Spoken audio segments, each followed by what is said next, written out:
धन्यवाद अध्यक्ष महोदय। यह सभा राज्य सरकार से अभिसाबित करती है कि बोकारो इस्पात संयंत्र से विस्थापित ग्रामों को पंचायती राज व्यवस्था में अविलंब शामिल किया जाए, ताकि वहां के निवासियों को भी शासन की मूलभूत सुविधाएं एवं योजनाओं का लाभ मिल सके।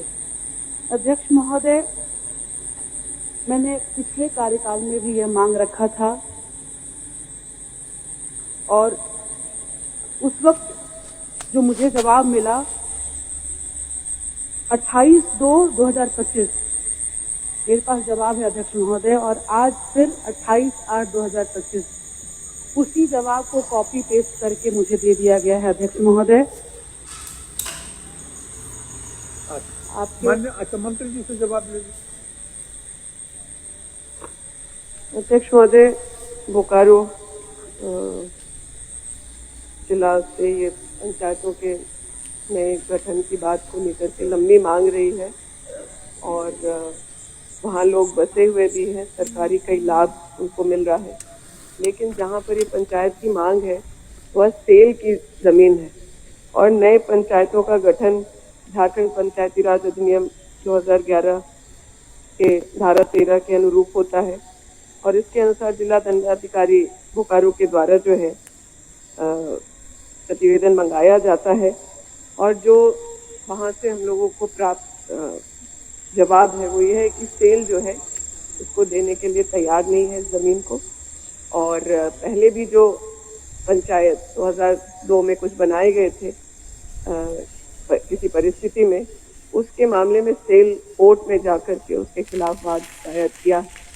तो ये पंचायती राज के अंतर्गत पंचायत गठन का तो मामला आता है, लेकिन किसी अधिग्रहित भूमि के मामले को लेकर के सिर्फ मेरा विभाग सक्षम नहीं है। इस बारे में हम लोग प्रयास कर रहे हैं जिला प्रशासन के माध्यम से भी और अपने से वरिष्ठ माननीय मुख्यमंत्री जी से भी हम लोग इसके बारे में बात करके यह प्रयास करेंगे कि अधिग्रहण का जो यह मामला है उसका समाधान मिले, सेल एनओसी दे हम लोगों को, तो तुरंत हम उन पंचायतों का गठन सुनिश्चित करेंगे।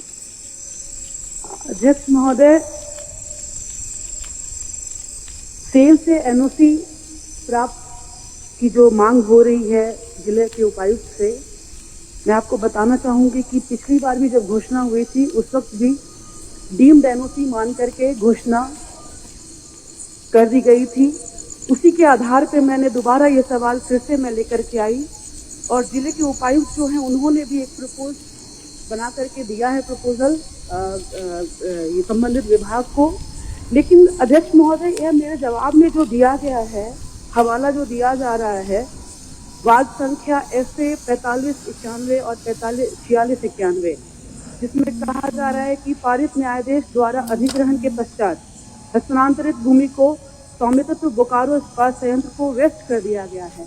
इस विषय में मैं बस जो ये जवाब बनाते हैं अध्यक्ष महोदय, हम जो भी मतलब सदस्यगण अपने विभाग से जो सवाल करते हैं कि हमारी मांगे किसी तरीके से जो जन मुद्दे होते हैं उस मांग को हम इस पटल पे रखते हैं ताकि उसमें जो भी समस्याएं हैं उसको मिल करके ये लोग जो है उसका निदान निकालें और हमारे लोगों का जो है उनका जो समस्या है उसका समाधान हो।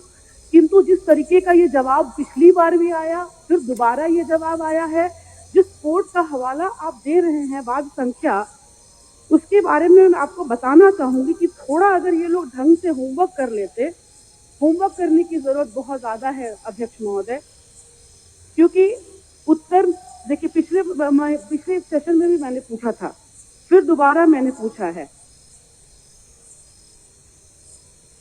बार बार सरकार माननीय उच्च न्यायालय के बाद का हवाला देती है, स्थिति को दूसरी दिशा में मोड़ने के प्रयास हो रही है। वास्तविकता यह है कि माननीय न्यायालय के आदेश में वेस्ट शब्द का उल्लेख जो है अध्यक्ष महोदय, उसकी परिभाषा यह है, लैंड एक्विजिशन एक्ट 1894 की धारा 16 में स्पष्ट रूप से की गई है।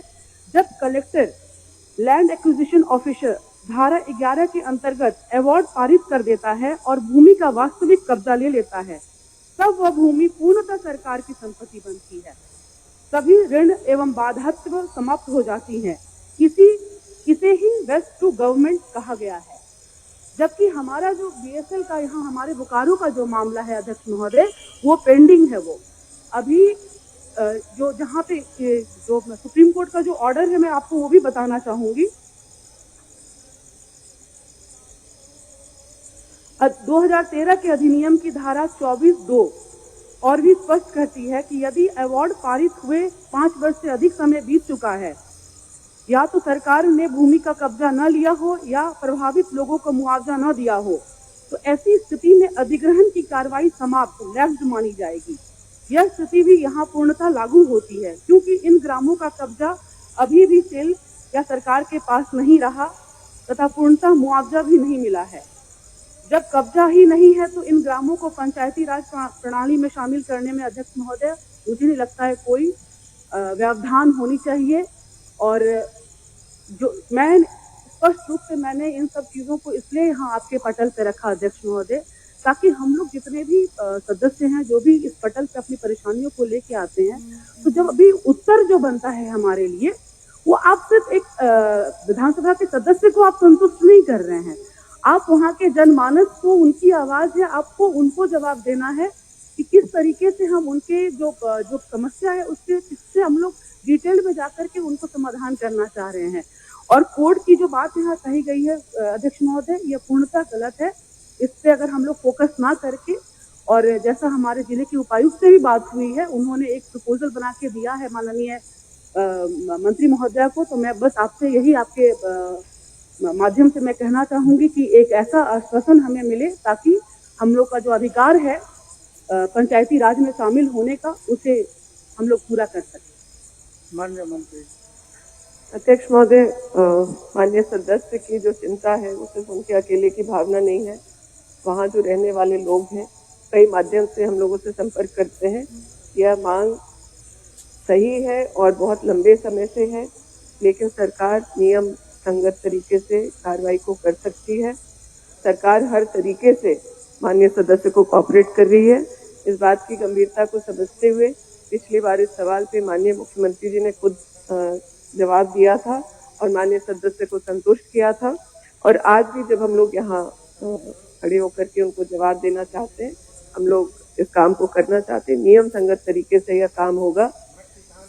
जिला से जब डीसी का रिपोर्ट पॉजिटिव यहाँ विभाग को आएगा, जिला दंडाधिकारी, उपायुक्त, जिला दंडाधिकारी, उनका रिपोर्ट आएगा तो विभाग आगे कार्रवाई बढ़ा सकती है।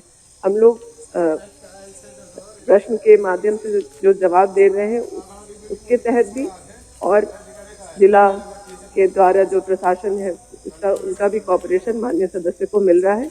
हम लोग थोड़ा समय चाहते हैं, इसमें आगे कोई निदान निकलेगा। सेल के एनओसी के नहीं आने से, क्योंकि राज्य सरकार की आज वो जमीन नहीं है, वो अधिग्रहित है, तो हमारे कुछ परेशानी है, लेकिन हम लोग उसके समाधान का प्रयास कर रहे हैं अध्यक्ष महोदय। ठीक, तो वापस ले लीजिए। बहुत बहुत धन्यवाद अध्यक्ष महोदय। और मैं भी ये कहना चाहूंगी कि सही मायने में जो विभाग है वो इसको लेकर के संवेदनशील है, और माननीय मुख्यमंत्री जी से भी मुझे आश्वासन मिला है